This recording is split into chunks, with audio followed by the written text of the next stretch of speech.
Assalamualaikum warahmatullahi wabarakatuh. Selamat siang Pak Alamsyah dan teman-teman semuanya. Kami dari kelompok 10 akan menjelaskan serta mempraktekkan beberapa fungsi pada RStudio yang telah kami pelajari. Sebelum itu, izinkan saya untuk memperkenalkan anggota kelompok 10 terlebih dahulu. Dimulai dari saya sendiri Muhjah Latifah sebagai moderator, M. Agung Yuliansyah, Siti Aisyah, Ridho Apriliansyah, dan Rosa Amelia. Baiklah, sebelum masuk ke inti materi yang akan kami jelaskan, sebelum itu saya akan menjelaskan terlebih dahulu apa itu RStudio.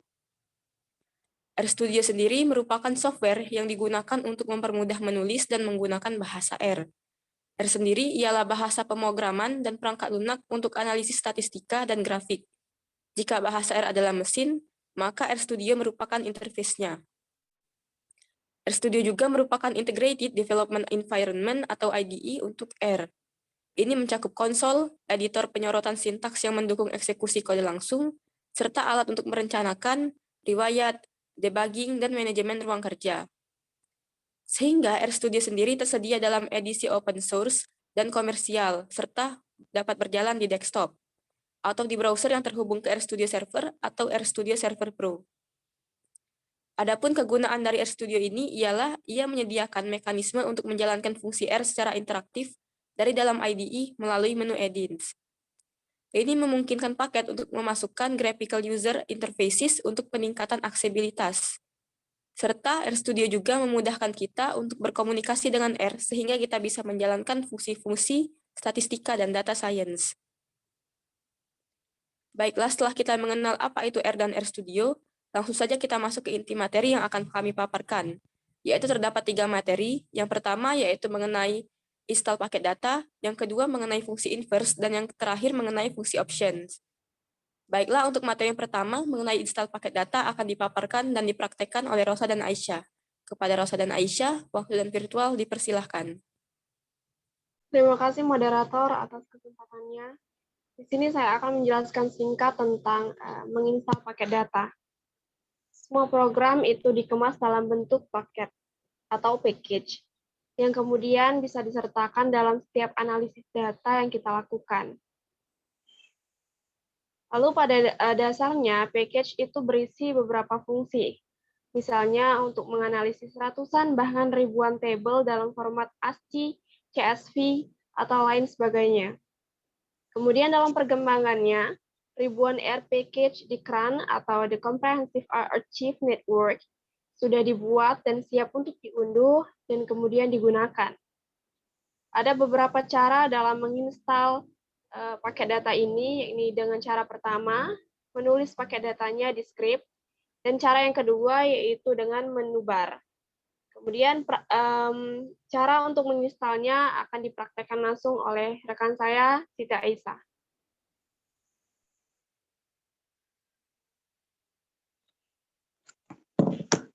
Terima kasih, Rosa. Seperti yang Rosa katakan sebelumnya, untuk menginstalisasi paket data atau modul di R ini terdapat 2 cara. Yang pertama yaitu menu bar. Kita bisa langsung memilihnya di menu bar ini. Kita klik package, lalu di sudut kiri atas kita klik install.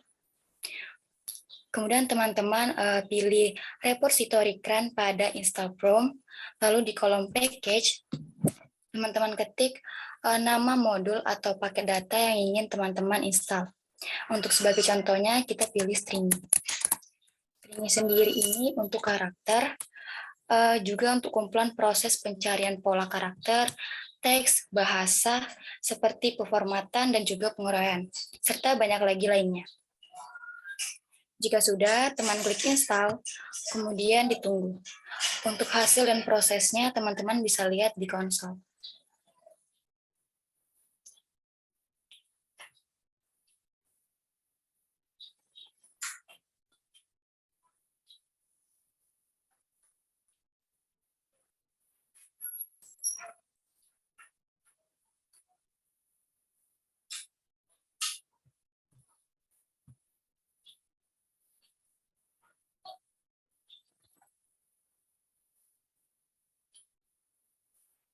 Nah,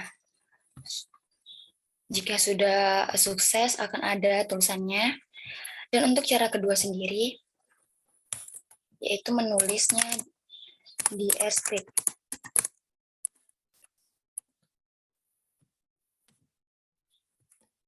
kita dapat langsung melakukan instalisasi R package yang udah ada di CRAN repository dengan menuliskan perintah.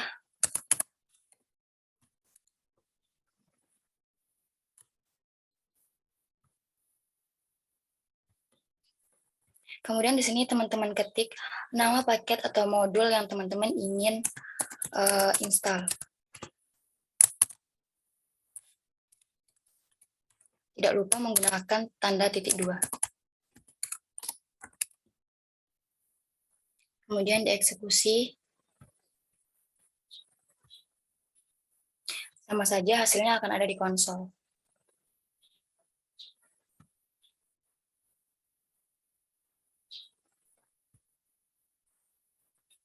Oke, sukses lagi. Alhamdulillah. Kemudian untuk mengaktifkan paket yang teman-teman sudah install, bisa menggunakan format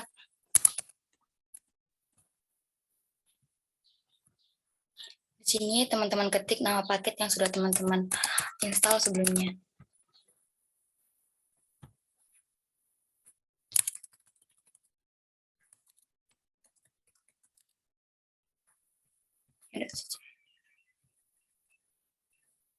Oke, atau dengan cara lain juga bisa langsung di sini. Nah, jika sudah ada contreng ini artinya sudah. Sedangkan untuk menonaktifkan atau menonaktifkan bisa pakai format ini, kemudian teman-teman ketik nama paketnya.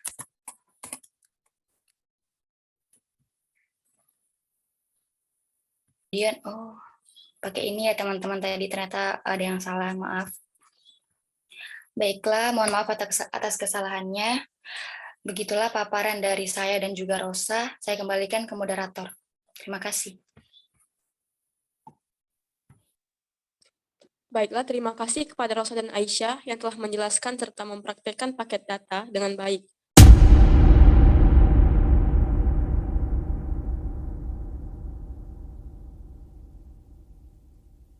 Untuk selanjutnya yaitu mengenai inverse matrix yang akan dijelaskan oleh saya sendiri, Muhjah Latifah.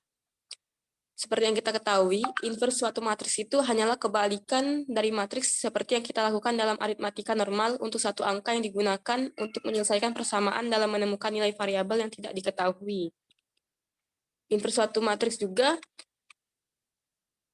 merupakan, jika inverse matriks itu dikalikan dengan matriks asalnya akan menghasilkan matriks identitas. Dalam menemukan inverse matrix juga kita harus pastikan bahwa matriksnya itu non-singular, yaitu determinannya tidak boleh 0. Dalam menemukan inverse matrix dalam fungsi R tersebut menggunakan fungsi solve. Fungsi solve sendiri ialah fungsi bawaan umum dalam R yang berguna untuk menyelesaikan persamaan aljabar linier.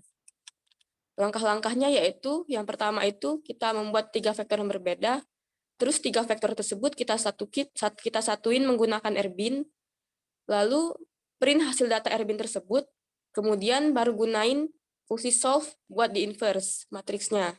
Terakhir, tinggal kita print. Untuk langkah yang kedua, yaitu menggunakan fungsi inverse. Fungsi inverse tersendiri ialah fungsi bawaan dalam R yang khusus digunakan untuk mencari inverse suatu matriks. Dan pastikan kamu telah menginstal paket matlib di laptop Anda sendiri. Baiklah, selanjutnya yaitu cara bagaimana mengaplikasikan inverse matrix yang akan dijelaskan dan dipraktekkan oleh M. Agung Yuliansyah. Kepada Agung, waktu dan virtual dipersilahkan. Oke, baiklah, terima kasih moderator. Di sini saya akan menjelaskan bagaimana cara inverse matrix menggunakan metode solve. Pertama-tama kita buat dulu ya tagarnya. Buat vektor berbeda. Misalnya di sini kita menggunakan metode kombinasi.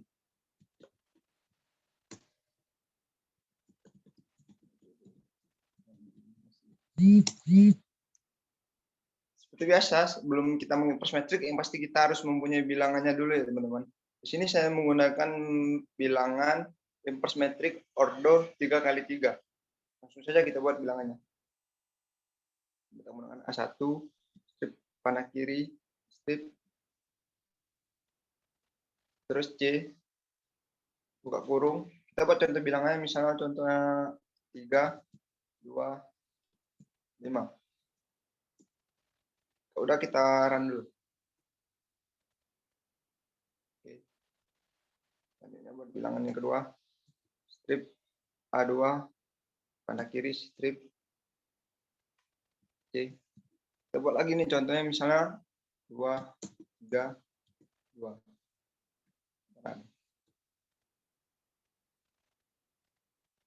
Nanti hasilnya akan muncul di konsol nih jika berhasil. Coba lagi nih. Misalnya 5, 2, saran. Jika udah, nanti juga muncul nih di Palus A1, A2, A3-nya nih. Jika sudah, kita satukan bilangannya ini menggunakan metode R-bind.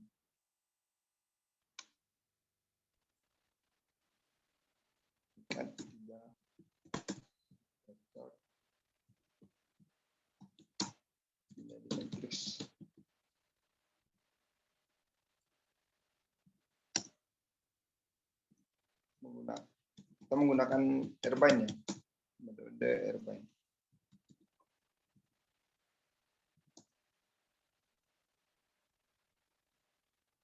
Di sini kita buat contohnya A. Kanan kiri strip R-bind A1, A2, A3. Eksekusi. Oke, kalau udah berhasil, di sini muncul datanya. Kalau udah digabungkan matriksnya. Selanjutnya kita print dulu ya matriksnya. Kalau mau lihat hasilnya, print matrix asli. Ini kita menggunakan print. Kita eksekusi. Nah, udah ada nih matriksnya nih. Jika udah, kita langsung ke intinya nih, cara mengimpers metrik menggunakan sort. Fungsi sort.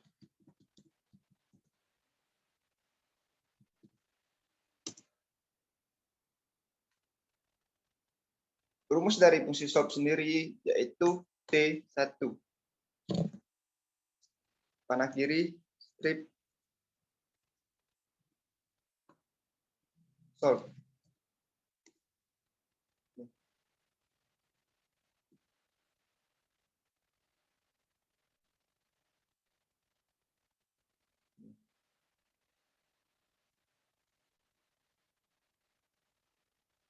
Kita menggunakan A ya tadi ya.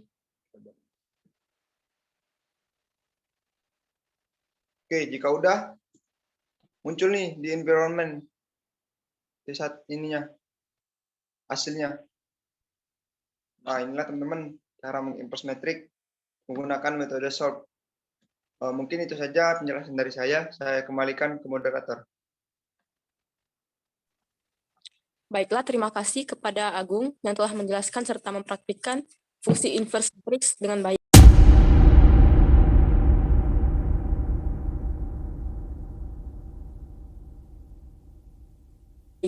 Untuk selanjutnya yaitu mengenai fungsi option yang akan dijelaskan dan dipraktekkan oleh Ridho Apriliansyah. Kepada Ridho, waktu dan virtual dipersilahkan. Baik, terima kasih moderator. Di sini saya akan menjelaskan fungsi option.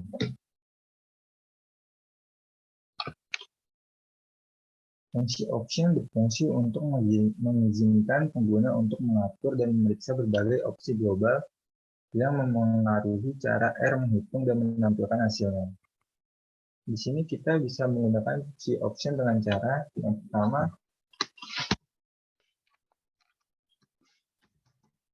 dengan menuliskan option.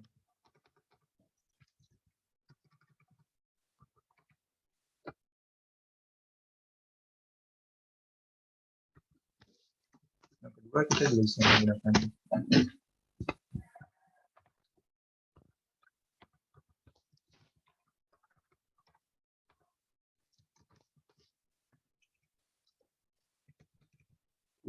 option. Jika kita tidak mengisi option dan hanya menuliskan fungsinya,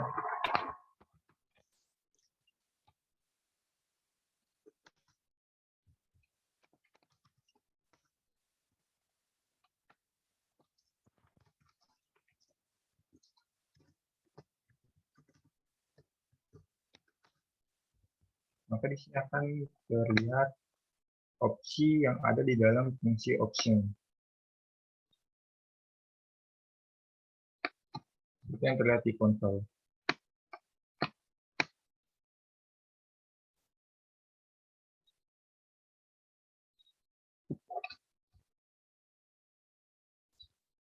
Dalam mencontohkan fungsi option, saya akan menjelaskan fungsi option dan saya akan mencontohkan fungsi option digits.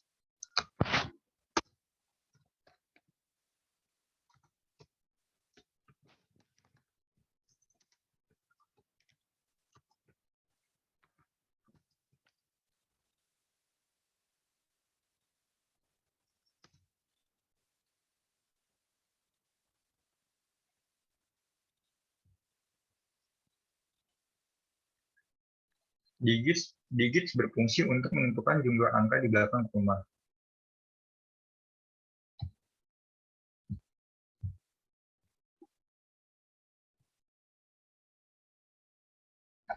Di sini saya akan mencontohkan fungsi option digit dengan menggunakan bilangan PI.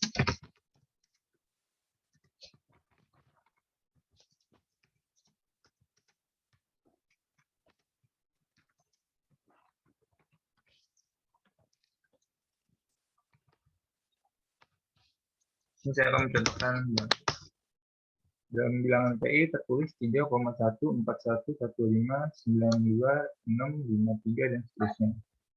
Jika kita ingin membataskan bilangan di belakang koma, kita tinggal menuliskan option digits. Jika hanya ingin digitsnya di belakangnya hanya ada 2, maka kita akan menuliskan digits 3. Digit sama dengan 3.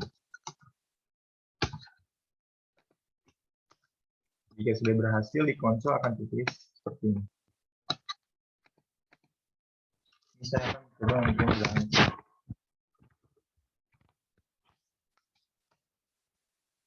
Nah, yang semulanya bilangan PI hanya 3, bilangan PI 3,141592653 dan seterusnya, maka jika kita sudah menggunakan fungsi option digits 3, maka bilangannya akan dibatasi hanya 2 angka di belakang koma. Bukan hanya fungsi option digit hanya bisa digunakan di bilangan PI, kita juga bisa menggunakan bilangan sendiri. Jadi saya akan contohkan dengan membuat bilangan baru.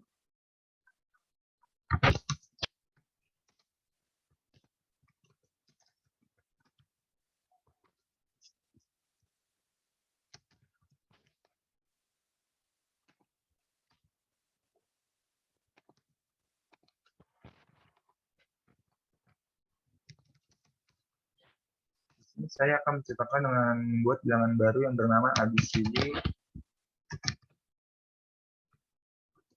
dengan bilangan yang berisi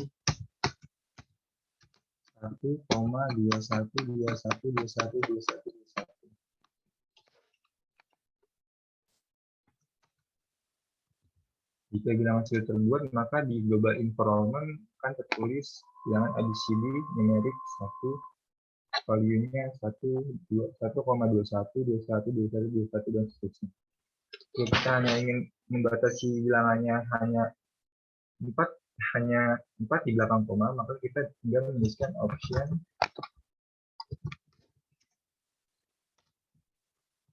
digits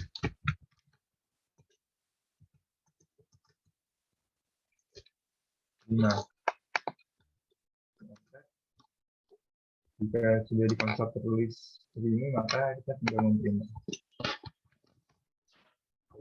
bilangan ABCD.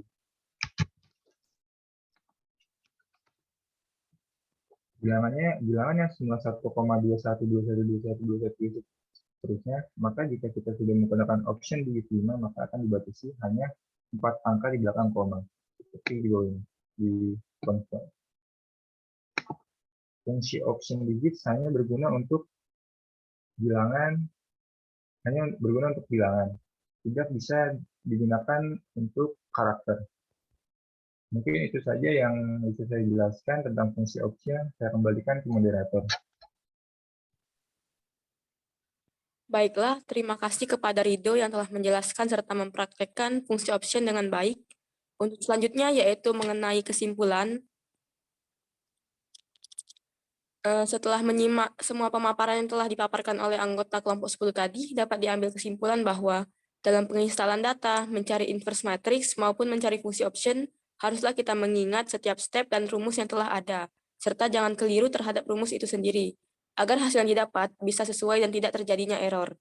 Mungkin hanya itu saja paparan dari kelompok 10. Semoga apa yang telah dipraktekkan dan telah dijelaskan bisa diterima dengan baik dan bisa memberikan tambahan ilmu yang bermanfaat. Sekian dari kelompok 10. Terima kasih. Wassalamualaikum warahmatullahi wabarakatuh.